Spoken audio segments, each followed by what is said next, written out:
and welcome to another special episode of Frankfurt English News. My name is Boris Siromakov, and I am your guide to this year's mayor elections, or Oberbürgermeisterwahl in Frankfurt.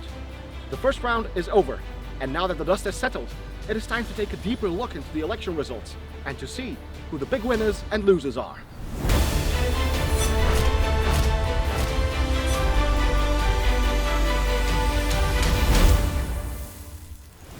The rules of mayor elections in Germany state that if no candidate has reached 50% of the votes in the first round, a second round of election is to be held. And this happens to be the case in Frankfurt, with the runoff being scheduled for Sunday, the 26th of March. Let's find out more what happened in the first round and who makes it to the runoff.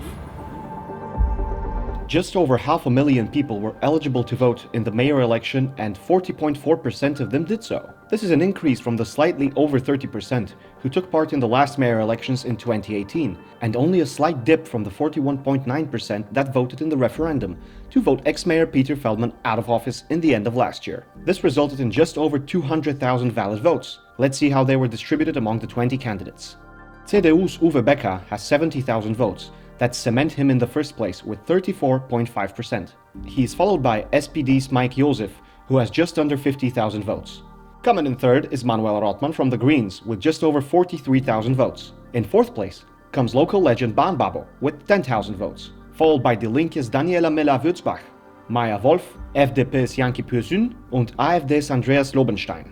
What is interesting to note is that even with the very saturated election scene, the rest of the candidates managed to secure 3.5% of the votes, and this number is distributed among 12 people.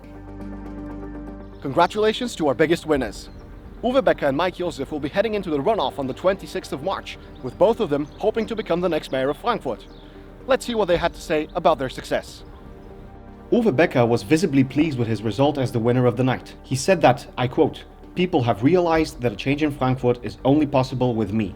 End quote. His positions in the campaign were more reserved than those of SPD in the Greens, most notably around the proposed development of the new district along the A5. Mr. Becker opposes initial plans to build a, I quote, "satellite town," end quote, which he initially signed when they were proposed. His hard stance on security in the Bahnhof district, as well as the fact that he is a locally recognizable politician who was on the opposing side of ex-mayor Peter Feldman, convinced voters he is the right choice for mayor. But he is 15% short of a complete victory. Will he rally enough support to overcome his rival? Mike Josef's success seems to be a victory of fine margins, but in fact is so much more.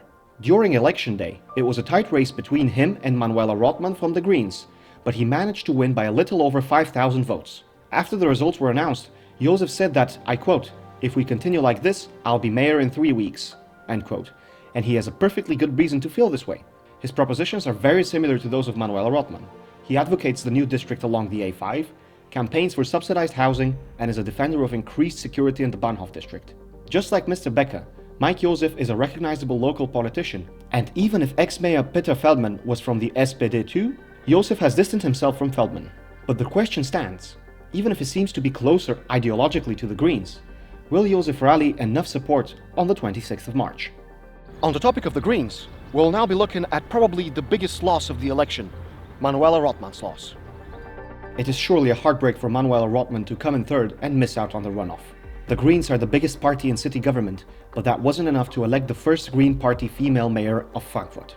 Rothman called the result, I quote, "absolutely respectable," end quote, and said that Becker and Josef held a, I quote, "name recognition advantage," end quote, against her. However, the Greens treasurer Bastian Bergerhoff commented for FATS that he believes a general opinion shift is happening in the country in regards to green policy, as a direct result from the war in Ukraine. He said that since the start of the conflict, the climate movement has become smaller and has radicalized its views. Instead of breaking down what climate protection means in terms of practical decisions, it is said that Manuela Rothman appeared too intellectual. Now, this might sound offensive to some voters, but it makes sense. Ultimately, it's an example of a principle that echoes through human history, that radical ideas always lead to disappointment. For context, in the elections on the 5th of March, the Greens suffered a loss even in their traditional strongholds, like Western Nordend. CDU's Becker won there, and this seems to be the case because of Rothman's idea of a new traffic concept along the Oderweg, in favor of cyclists over parking spaces. Whatever the case, the Greens are out of the race and now stand at the crossroads as to whom to support. It has been said that a win by Becker would be, I quote, "a disaster," end quote, for the city government coalition, as he is a member of the opposition. However, even if it seems like a small step to support Josef, the Greens will want to use their leverage to ensure that Josef commits to a policy to turn Frankfurt climate neutral by 2035.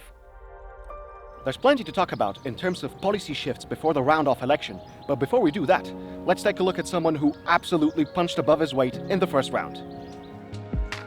The biggest surprise in the election comes at fourth place.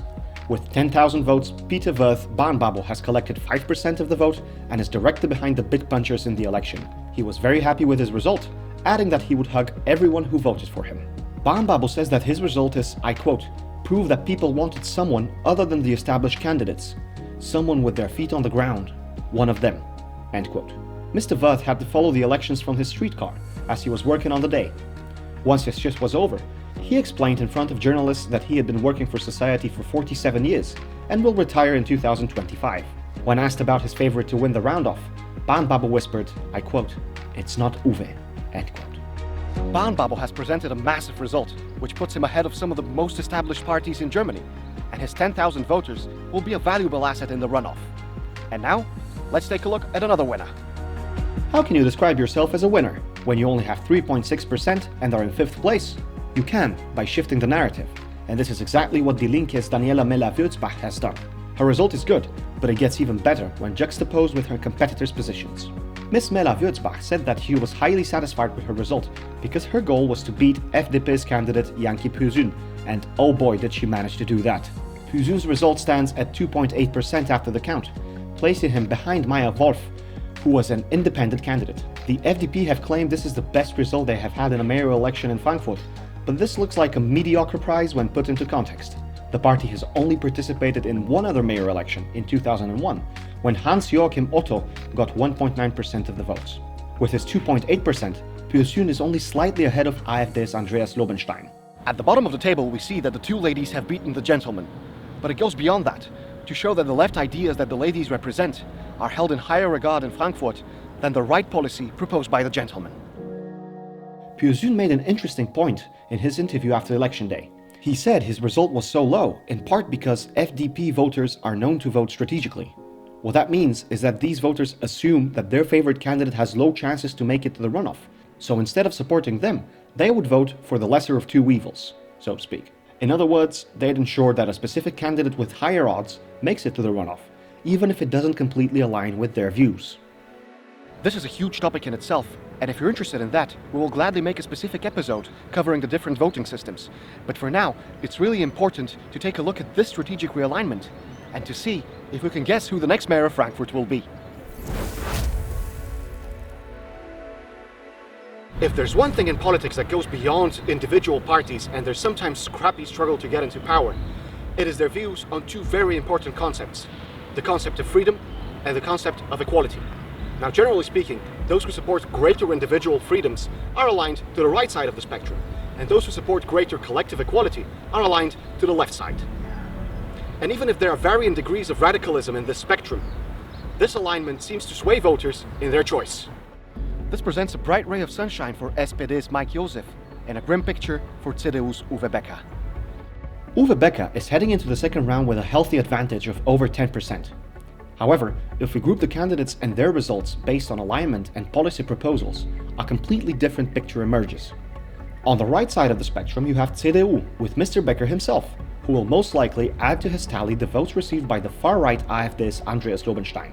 Voters who supported center-right FDP's Yanki Pürsün might also choose to support Becker, even if their party is in a coalition with SPD, the Greens and Volt in city government. If this is the case, and the votes stay the same in numbers, Becker would end up with a total of 39.6%. On the left of the spectrum is SPD's Mike Josef, and his 24% start to look really menacing when we add up the other left-aligned votes. Both the Greens and Die Linke have called a potential opposition mayor a disaster, so the two parties' votes will most likely go to Josef. Bahnbabo was open to say that his favorite to win isn't Uwe, so his 5.1% will also probably go to Josef. If the votes stay the same, the numbers add up to a massive 54%, which would also be enough for him to win the election. This calculation is extremely generalized, of course, as now will be the time for deals and promises to be traded for support. And yet it seems that Mike Josef will have an easier time reaching agreements, and it's an uphill battle for Uwe Becker. This also explains why Becker was the first one to turn the battle dirty, as CDU have attacked Josef with allegations of corruption around the Municipal Housing Association ABG. The scandal dates back to 2021, when the Public Prosecutor Office ordered searches of apartments and workplaces, and it is said that discovered people had to pay bribes to rent municipal housing. CDU have implied that Josef is partly responsible for the scandal for, I quote, refusing to work, end quote, on the case. But Josef was not even a member of the ABG supervisory board at the time. SPD bite back by saying that the investigation had been going on since early 2020, when Uwe Becker was city treasurer and, I quote, was responsible for all of the city of Frankfurt's shareholdings and for adherence to the applicable compliance guidelines, end quote. It's fun times at the pointing fingers front. And that's it for today. There's still a little bit of time left until Sunday, the 26th of March, when the next mayor of Frankfurt will be elected. Will Mike Josef ride the wave and land in office? Or will Uwe Becker manage to turn the tide and win it? We will soon find out. The sources that we used to create this video are available in the description below. The German word of the day is Vernunft, and it means reason. We have analyzed the post-election environment through logic and reason, and have made a reasonable prognosis. But, quite often in life, what happens is the complete opposite. Unreasonable, isn't it? Thank you for being with us. Good night and good luck.